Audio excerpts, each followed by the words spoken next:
Gak apa, Mas Robi yang pegang. Kamu udah dingin tangannya soalnya. Ya. Ya.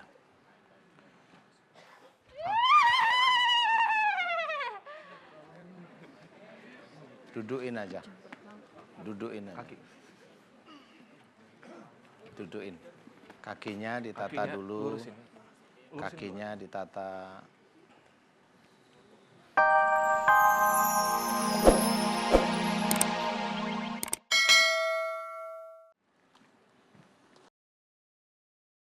Pemirsa, narasumber kami selanjutnya adalah seorang ibu yang bernama Ibu Megawati yang kerap merasa diikuti oleh sosok lelaki yang merupakan korban kecelakaan.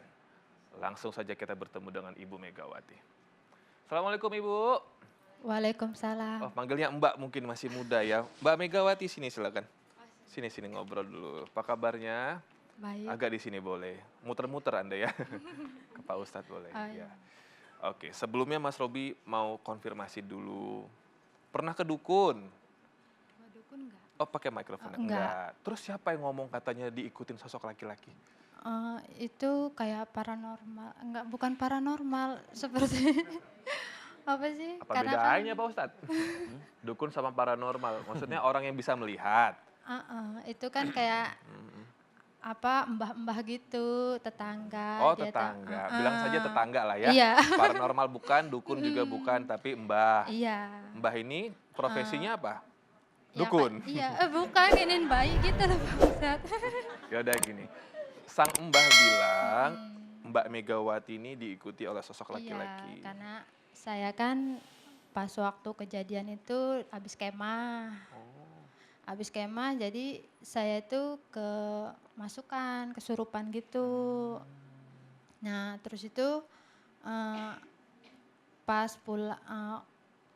kemasukan itu besoknya itu kan kita masuk sekolah gitu kan.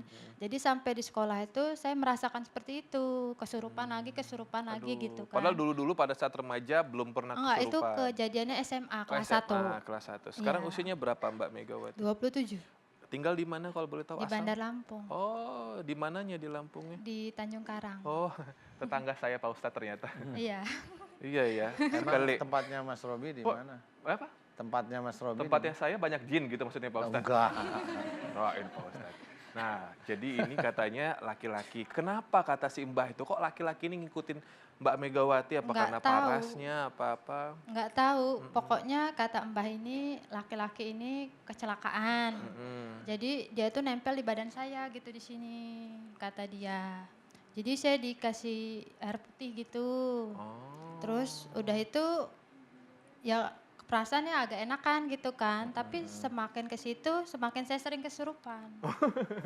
Betul kata Pak Ustadz ya. Iya. Kalau salah niatnya, salah nggak mengerti karakternya, malah semakin menjadi. Emang begitu. Kalau kesurupan, kata orang yang kenapa nggak Pak Ustadz? Jangan hilang dulu kesadarannya. Kenapa? Enggak Mas. Hampir jatuh kamu tadi. Soalnya ini nggak enak bener Pak Ustadz. Kenapa kakinya mulai nggak tenang? Nggak tahu. Sering kayak gini sih. Makanya perasaan saya nggak enak tuh kayak sering ada yang ngikutin gitu. Kayak ada yang ngikutin ya. Emang kalau lagi kesurupan, kalau kata orang yang sebagai saksi gitu, seperti apa kesurupannya? Saya ini kan kayak, ya saya nggak tahu ya, katanya kayak kelapa jatuh gitu kan, kedebuk gitu. Terus ya namanya cerita teman-teman ya seperti itu. Pak Ustadz datang tuh. Perempuan. Takut nggak? Pak Ustadz datang tuh. Pak Ustadz mendekat loh. Ayo loh. Takut. Ini kayaknya bukan dia yang takut ya Pak Ustadz. Mas Robi pegang mikrofonnya. Berani berhadapan dengan Pak Ustadz. Bismillah. Mau sembuh? Mau dijauhin dari apa laki-laki ini mau? Ke kanan sedikit boleh? Jangan takut. Udah, silakan. Pak Ustadz, saya persilakan. Saya bantu ngeluarin, mau? Ikhlas? Iya Pak. Ikhlas ya? Gak apa, Mas Robi yang pegang. Kamu udah dingin tangannya soalnya. Ya. Ya.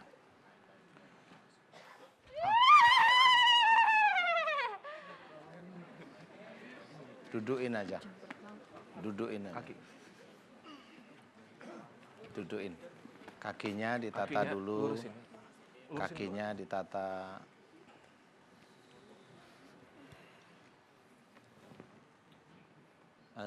Astaghfirullahaladzim. Muji Allah, subhanallah, walhamdulillah.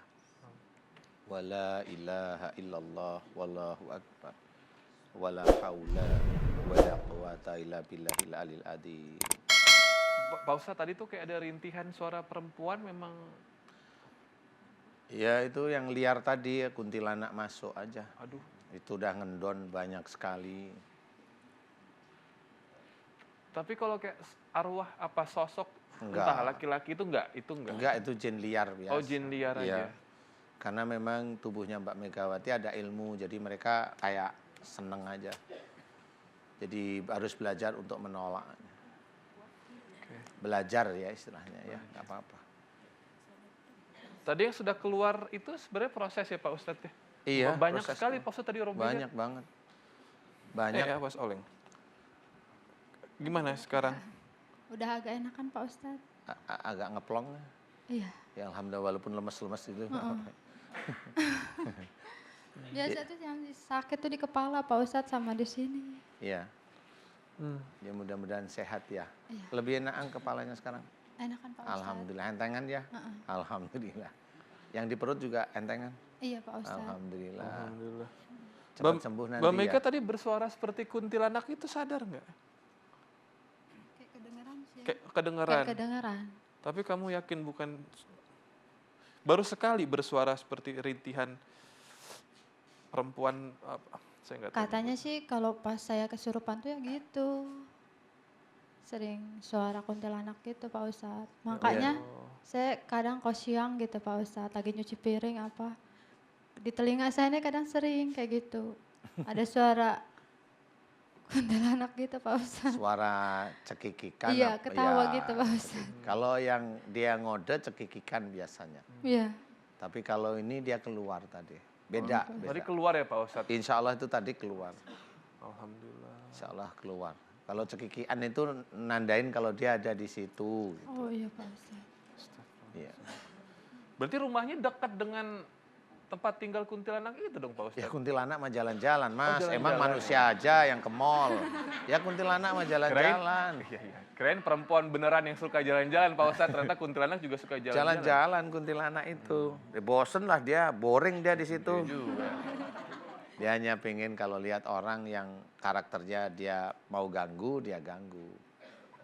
Dia tahu bisa baca orang sebenarnya. Nah, Mbak Mega ini karakternya seperti apa Pak Ustadz? Kok kayaknya menjadi magnet buat jin-jin yang tadi Ada kata Pak ilmu Ustadz? di tubuhnya Mbak Mega, Ilmu. ada ilmu. Kemudian juga Mbak Mega ada satu kekurangannya itu sering melamun.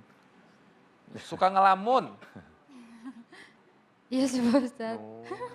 Nah, itu yang liar itu masuknya lewat melamun. Jadi orang yang sering ngelamun Iya. itu masuknya jin liar, kuntilanak ini. Jangan kalau bisa besok jangan masuk kuntilanak, jangan mau kalau yang hobi melamun. Yang masuk tuyul itu aja.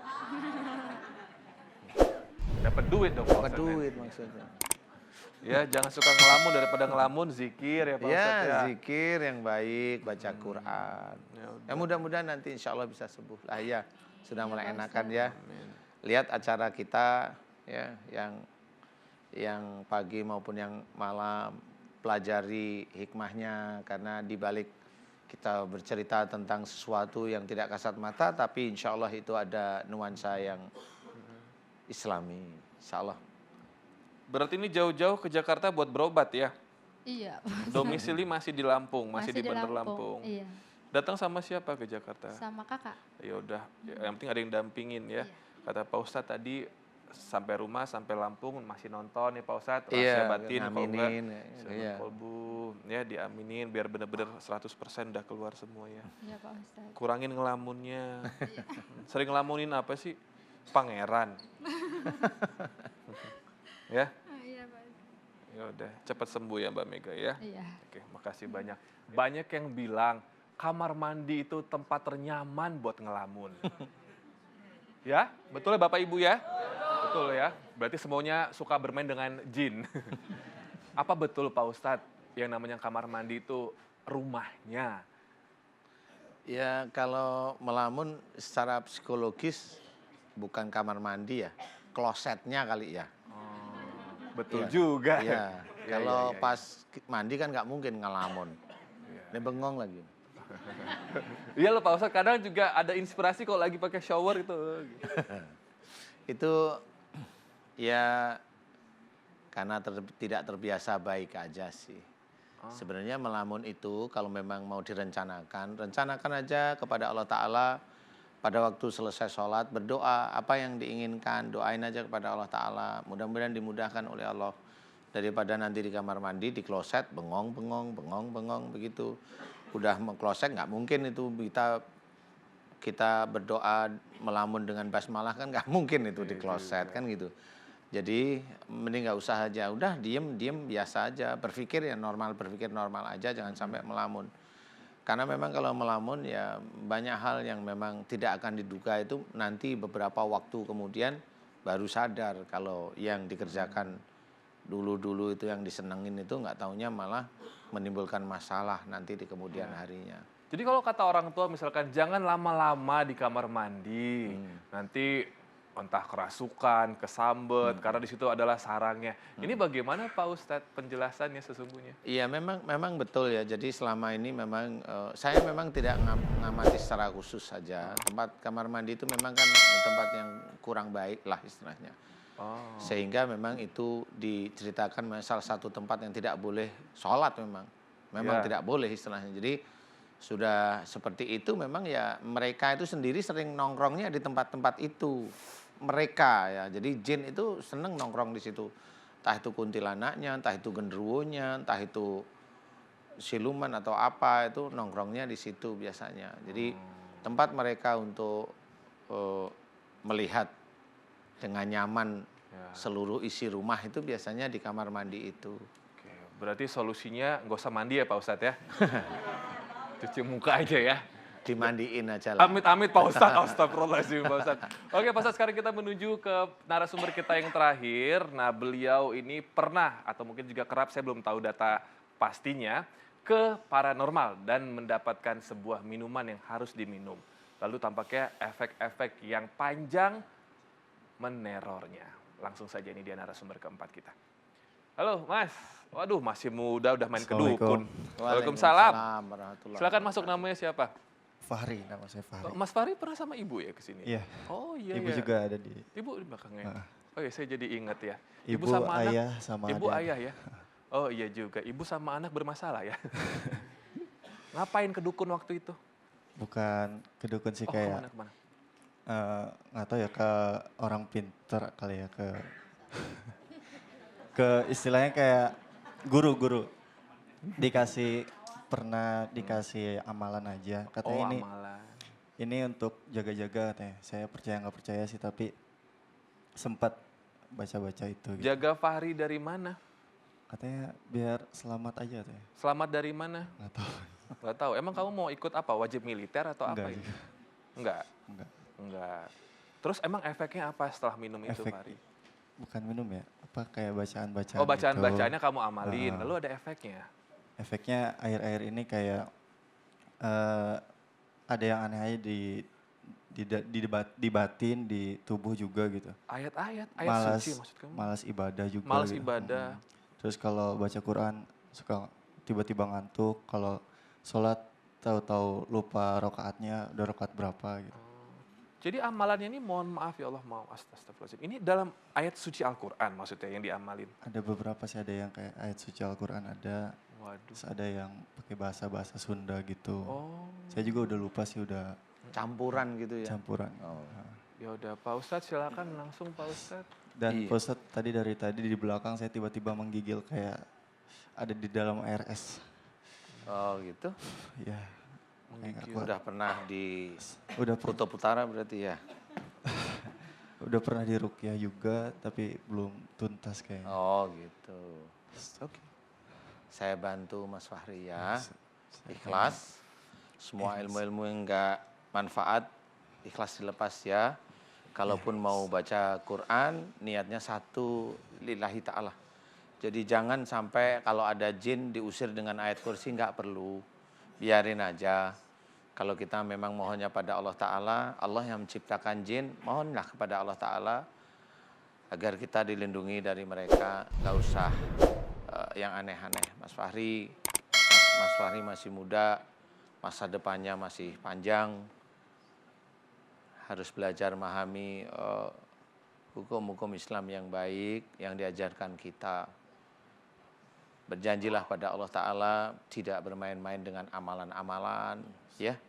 Saya akan bantu. Mas Fahri ikhlas, Ikhlas. ilmunya dilepas. Saya akan bantu doa, mau? Mau. Ustaz. Mas Fahri, aminkan doa saya.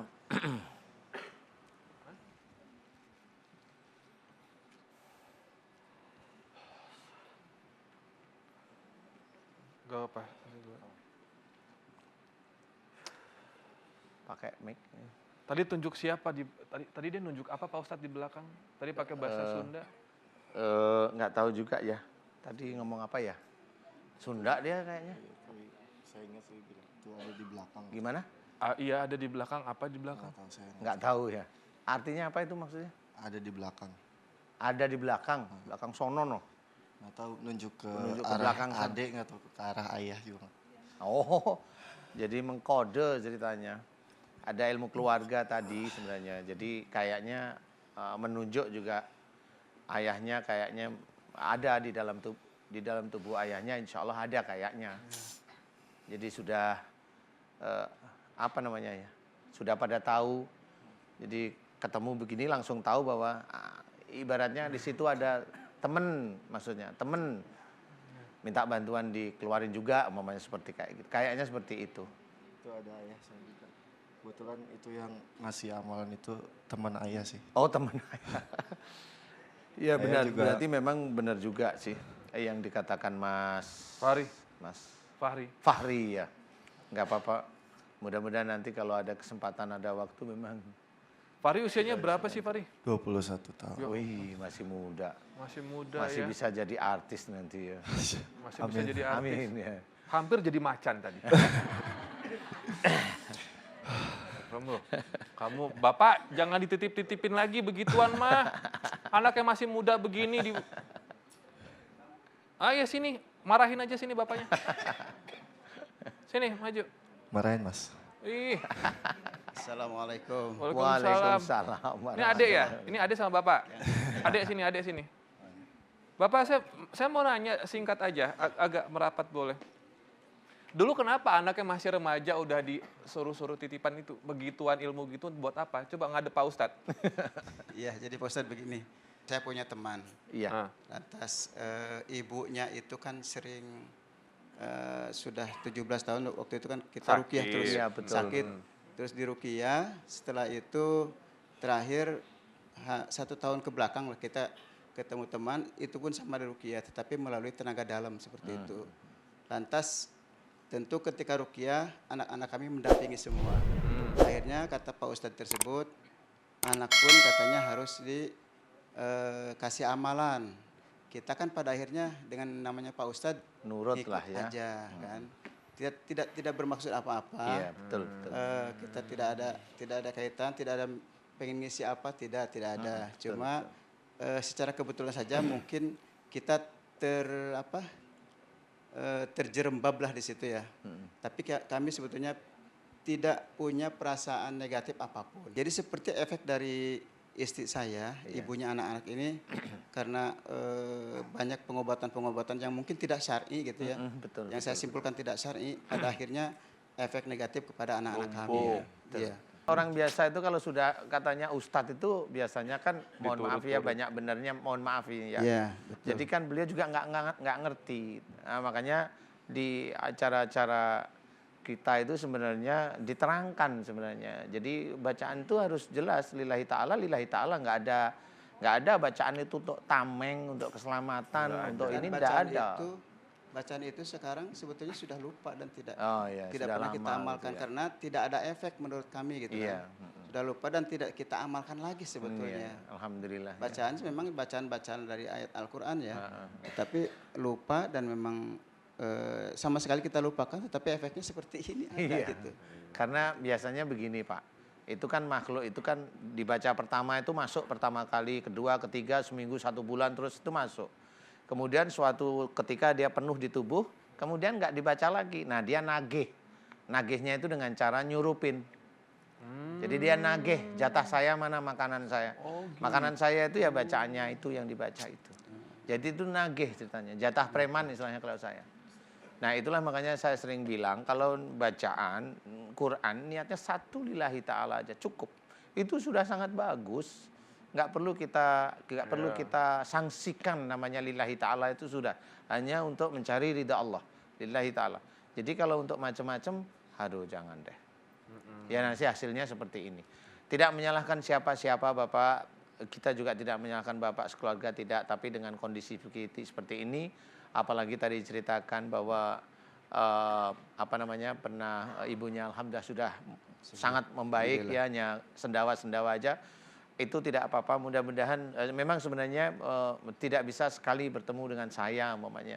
Jadi memang harus beberapa kali sehingga nanti tubuhnya mudah-mudahan dibersihkan dari ilmu ya. Kalau jin itu banyak jin. Jadi kalau ilmu ada bedanya dengan jin. Jin itu banyak jin, sifat ada jin. Jadi itu dari ilmu dululah paling tidak. Jadi kalau udah ketambah-tambahan kemudian dengan baca ayat ini ayat sudah. Itu sudah banyak ditambah-tambahi. Ayat ini belum tidur nanti biar tidak diserang oleh jin, nggak ada. Jin menyerang seseorang muslim itu pasti atas izin Allah. Berarti seorang tersebut ada salah. Udah itu kuncinya. Terima kasih banyak Bapak. Terima kasih banyak Ustaz. Cepat Iya sembuh. sama-sama. Kamu selanjutnya ya. Terima kasih. Makasih banyak, makasih banyak. Waalaikumsalam warahmatullahi wabarakatuh.